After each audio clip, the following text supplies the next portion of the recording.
ஆண்டின் பொதுக்காலம் 33ஆம் வாரம் திங்கட்கிழமை. முதல் வாசகம். நீ என் நிலையிலிருந்து தவறி விழுந்துவிட்டாய் என்பதை நினைத்துப்பார், மனம் மாறு. திருத்துதர் யோவான் எழுதிய திருவெளிப்பாட்டிலிருந்து வாசகம்.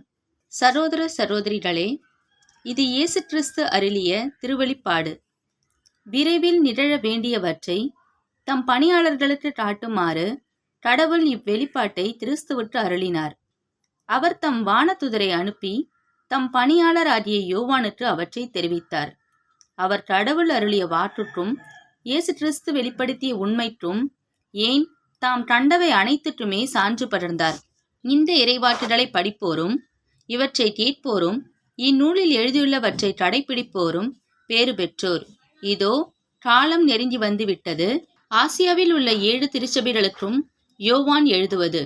இருந்தவரும் இருக்கின்றவரும் வரவிருக்கின்றவருமான கடவுளிடமிருந்தும் அவரது அரியணை முன் நிற்கும் 7 ஆவிகளிடமிருந்தும் இயேசு கிறிஸ்துவிடமிருந்தும் உங்களுக்கு அருளும் அமைதியும் உரித்தாடுக.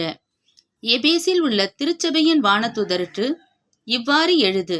தமது வலக்கையில் 7 விண்மீன்களை உறுதியாய் பிடித்து கொண்டு 7 பொன் விளக்கு தண்டுகள் நடுவில் நடப்பவர் கூறுவது இதுவே: உன் செயல்களையும் கடின உழைப்பையும் மன உறுதியையும் நான் அறிவேன்.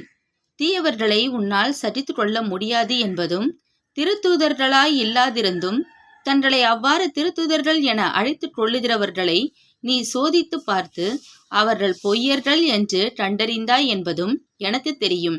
நீ மன உறுதி கொண்டுள்ளாய்.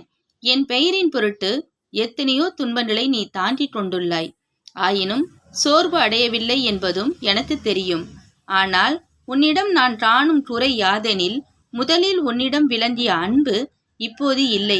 ஆகையால் நீ என் நிலையிலிருந்து தவறி விழுந்துவிட்டாய் என்பதை நினைத்துப் பார், மனம் மாறு.